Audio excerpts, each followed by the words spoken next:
Welcome back, guys. Today we start turning the church into a homestead. Today we're going to walk you through the beginner steps of setting up a seed starting station with heating mats, lights, and shelving. Then Tracy will take her time and walk you through seed starting, how to get seeds started in the house so that they'll be ready to go when the garden goes in this spring. We're talking about addiction. Homesteading is a serious addiction if there is no help. The only way, apparently, that you can fix it is to buy more stuff. And here we are on another episode of Tango Romeo 87, where we have begun the church stead. What is a church stead, you ask?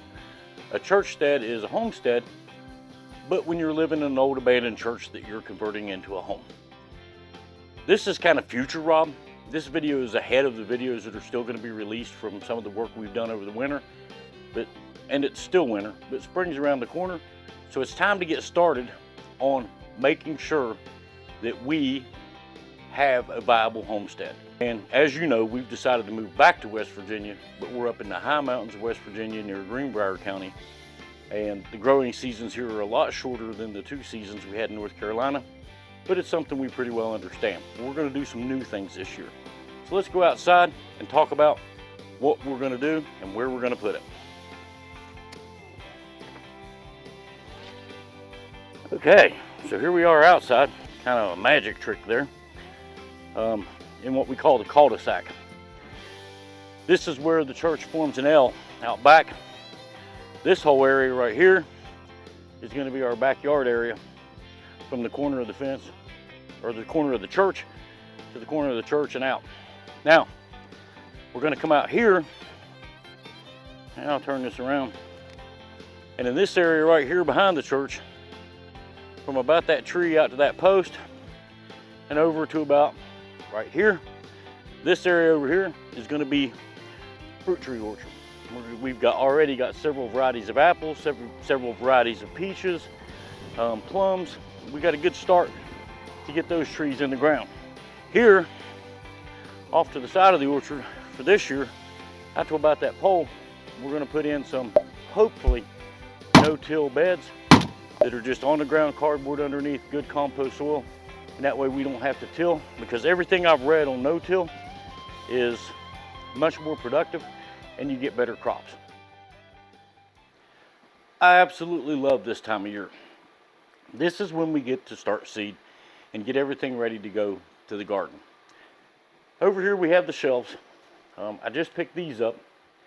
You can pick them up at Lowe's. They're a little pricey that way.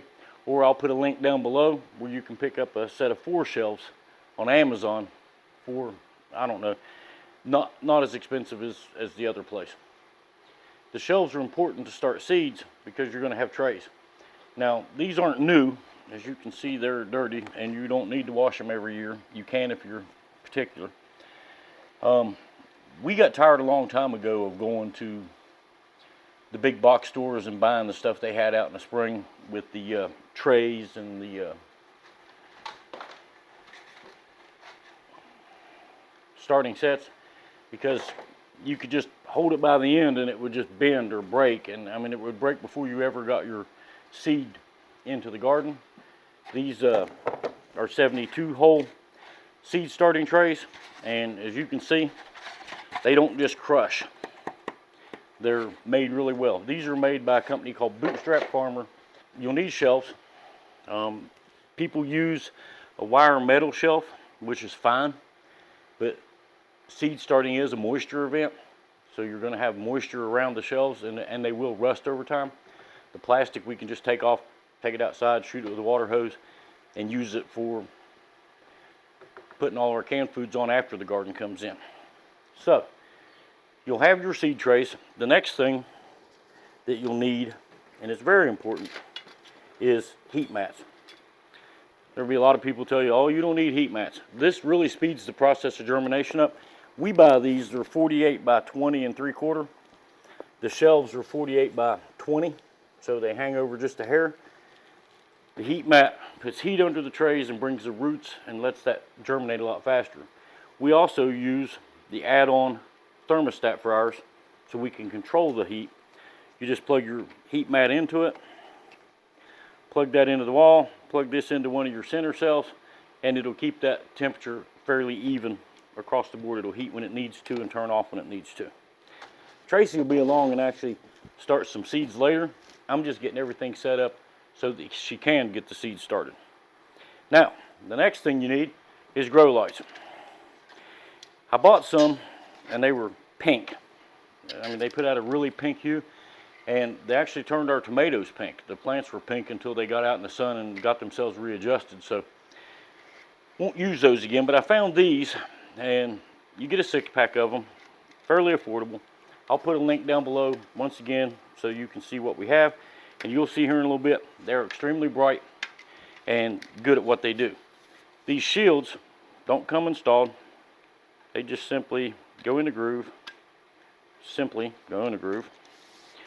and slide in from one end, and you'll have to figure out which end that is as you do this. Once it gets started, you just slide your channel in there. Yeah, they're a little tight, but I like that better. The other pink ones we bought, didn't fit as snug, and they flopped around and did weird things that we didn't like. They're extremely lightweight, and they come with these easy clips. These just clip on and slide to where you need them based on where you have your chains. Once that's on, now you're ready to hang grow lights. I've got one here that I already put together.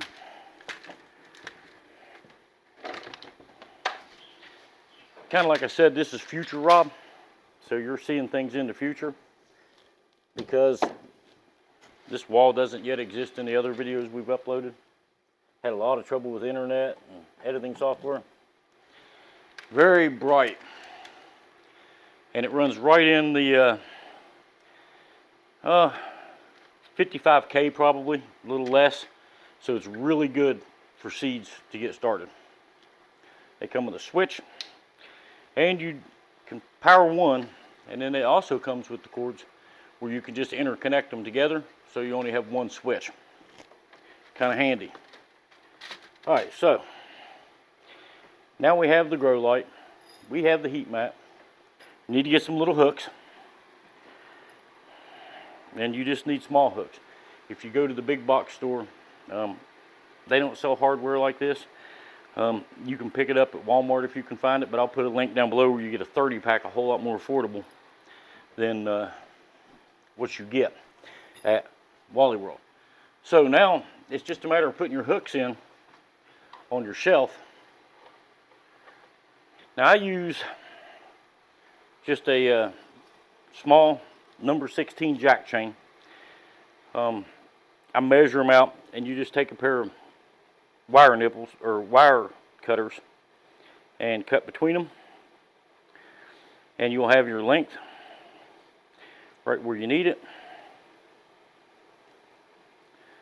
And it's as simple as that. So then you just want to hang your chains on your hooks. A couple more ass hooks for the light.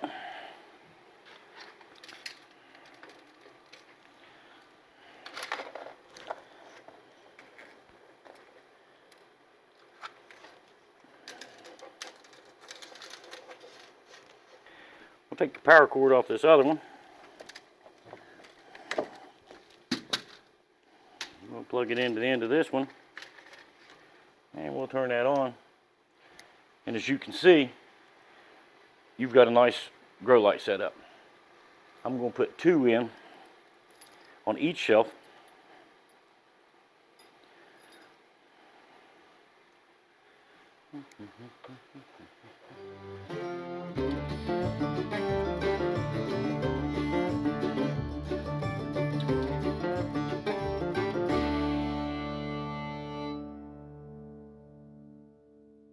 Now, both ends have plug-ins in them, so all I need to do is plug this light in,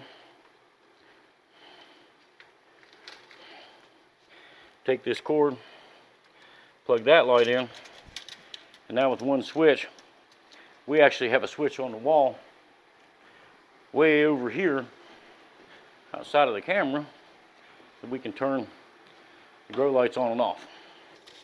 And listen, if you're going to homestead, if you're going to grow food, maybe you're going to do just a small raised bed or two, or you're going to bucket or container garden on the patio or out on your patio in the city, and you won't need 5 shelves and 6 lights and 3 heating mats and all of this. But the process is still the same. Whether you're going to do a big amount like we plan to, or whether you're going to do a small amount. But you can pick up the lights cheap. It is addictive if you're just getting started in the homesteading. And let's just say there are no fake homesteaders. If you grow 2 tomato plants and a cucumber on your patio in New York City, and that's your homestead, you're going to eat some of that food. Homesteads vary in size and ability. Some raise herds of cattle, some raise just a cow, some don't raise anything. Some people go to farmers markets and buy food and put it in canning jars. Homesteading can be on so many different levels, but providing food for yourself is healthier. It's rewarding. We love it. We've been gardening and raising animals our entire life, so it's nothing new to us. Later in the fall, we'll be doing a lot of preserving and canning and freezing and dehydrating, and we'll cover that too. But that's about all I can show you for now, until Tracy comes along later and actually starts putting things in the dirt. We'll let her cover that, and I'm going to go do something else for a while.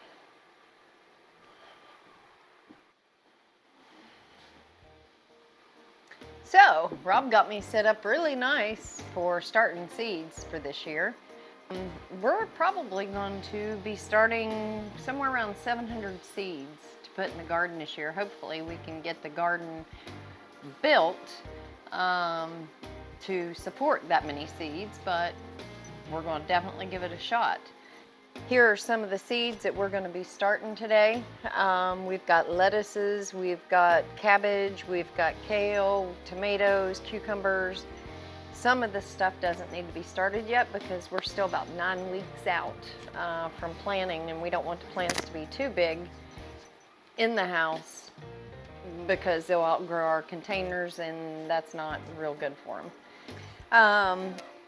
When starting seeds, you want to use a really good potting mix, not the little cheapest bags of compost or garden soil or anything like that, because that won't support your seeds. You definitely don't want to go out back and dig dirt out of your garden to bring in to start seeds either. Make sure it's a good potting mix, light and airy, to let your seeds propagate.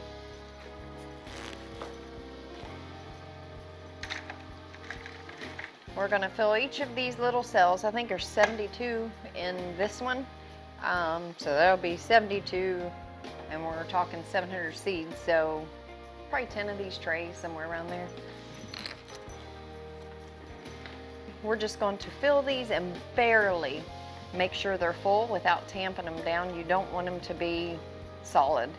That won't allow the roots for your tender, brand new starts to come up through the dirt if you tamp them down.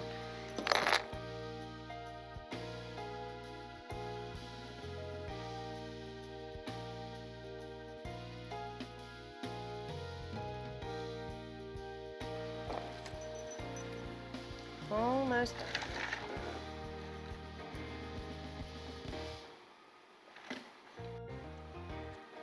Okay, I've got it full.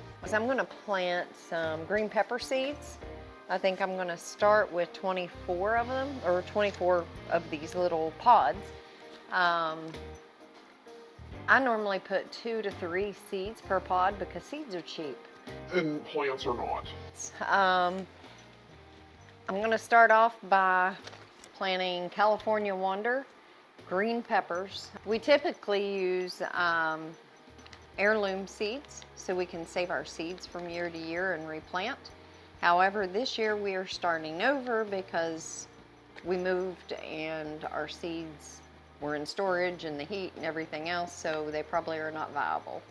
So let's get on it. I put my seeds in a bowl, for one, to keep from spilling them, for another, so they're easier for me to see when I go to plant them.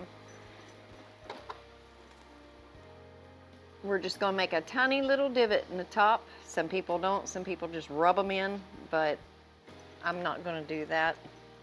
They end up on top when you water them, and then the seed's no good. So we're going to put 2 seeds per pod.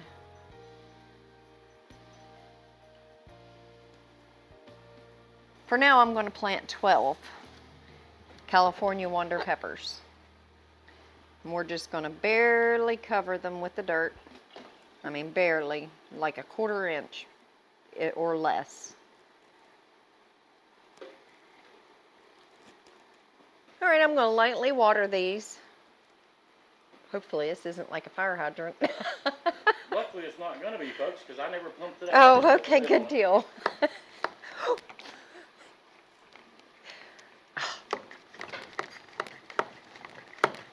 Well, we'll water these in a few minutes when Rob fixes the new pump sprayer. We're going to go ahead and label these. I've got these cool little things, and I use a fine tip Sharpie so I can write on them and I can actually read it, because a fat tip normally trashes it. Peppers. And on the back, I like to put the date, which today is 3/6/23. So I've got the date, and I've got what it is. You want to write up here, because if you write down here, it's going to be in the dirt. And I will label the back of each row that they are. That way it keeps things separate. Did you figure it out, babe? I believe I got it. Oh. You jerk. I'm bad. Yeah. That is not funny. Okay, so Rob got this fixed. Now I'm going to water these lightly. And they're done for now. Now I'm going to plant these poblano peppers. Same instance.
Okay, there's 72 cells full. We've got 3 types of peppers. We've got 2 different types of cabbage and cherry tomatoes. I'm going to stick this in a 10-20 tray to keep it from pouring water everywhere. Once again, these are really good trays. Bootstrap Farmer. These cells are from Bootstrap Farmer. I'll put a link down below. Go check them out. I'm going to put these on a heated mat over here, because with the heat that quickens the germination. We will have our domes formed tomorrow. The ones we had didn't make our trip with us when we moved. We have no clue where they went. So, and that will hold in the heat and speed up the germination also, and hold in the moisture so you water less. So that's 1 of 10. Got our work cut out for us. So let's get started on the rest.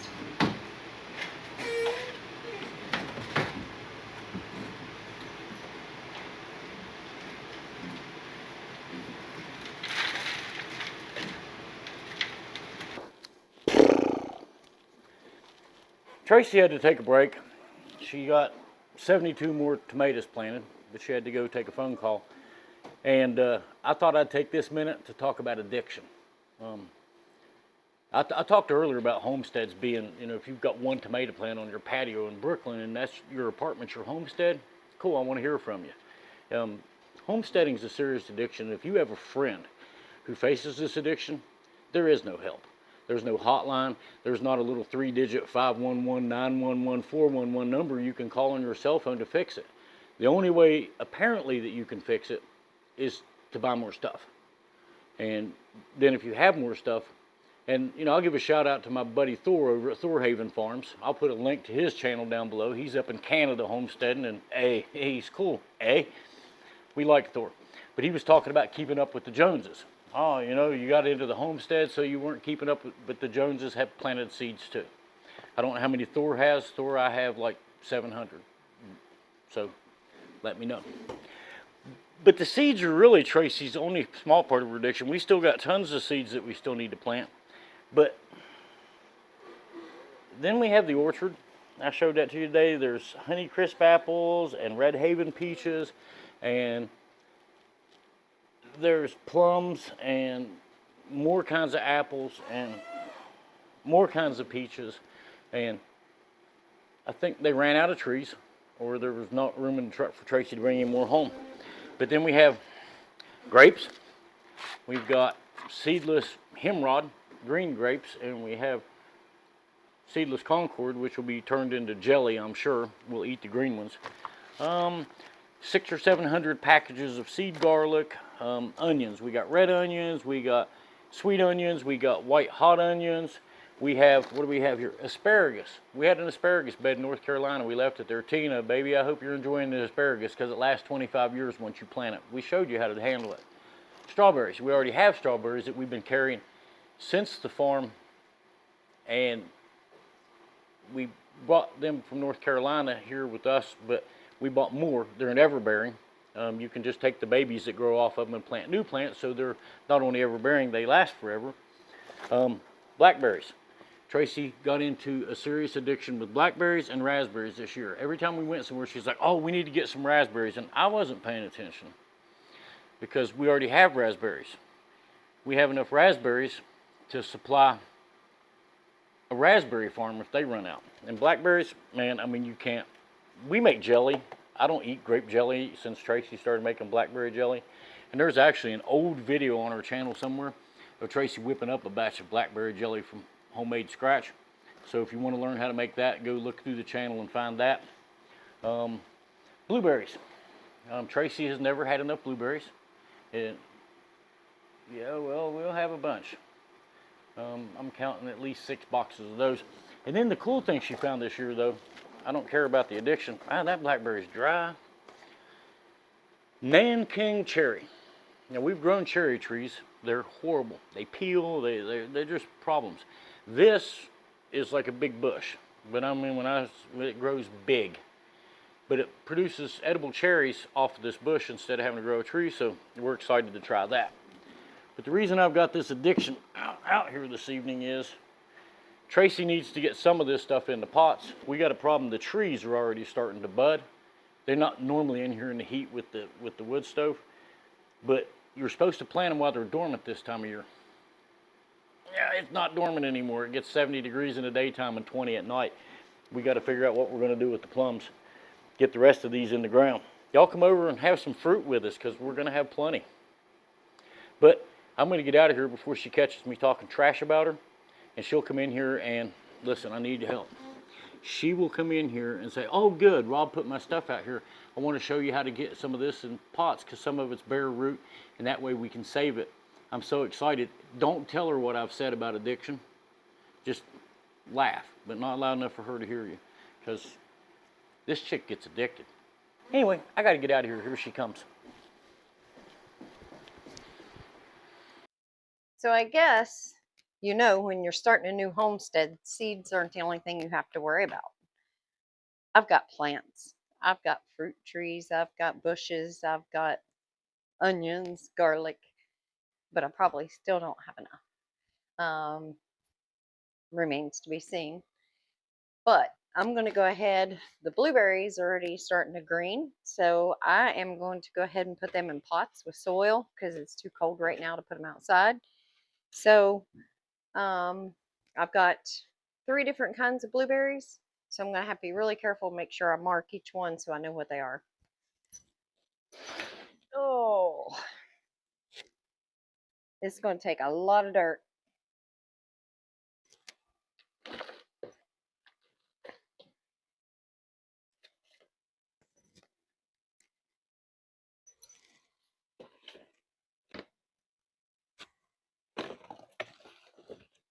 This soil is kind of dry, so I'm going to go ahead and water down in each one of them a little bit.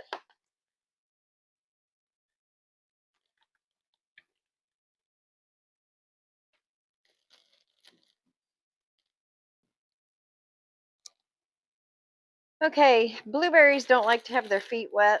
They like to be mounded, so I'm going to have to add some more dirt to this one to bring it up to keep it out of the soil. All right, guys, that's pretty much it for this video. We'll catch up when we start seeing some little green sprouts coming up. We're not going to bore you making you watch us plant 700 seeds. You get the idea. We're turning the church into a homestead. That's where we get the term churchstead. Right. Tracy's busy getting our fruit plants in the pots as long as those hold up. Or she'll make me go to Amazon and buy more. Right. But I'll put some links down below for the lights that we use, the shelves.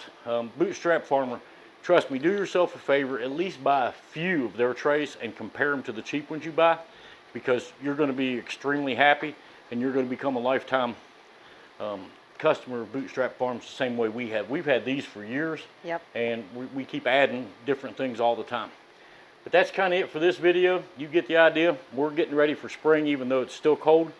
I don't know, it was 70 degrees today. Yeah, it was. But then again, it was 26 last night, and it'll be 40 tomorrow. The mountains here in West Virginia are brutal, and this has been one strange winter for us, as well as other people. People out that we watch on YouTube out in Utah have 14 foot of snow in their yard. Yes, they which do. Is unbelievable. Crazy. And people we know where it's supposed to snow aren't getting much snow. People in Michigan. They got some snow, but not a lot. But that's it. We're going to check out, and we will check back in with you as this project goes on. But I've got to go back to converting the church into a house thing.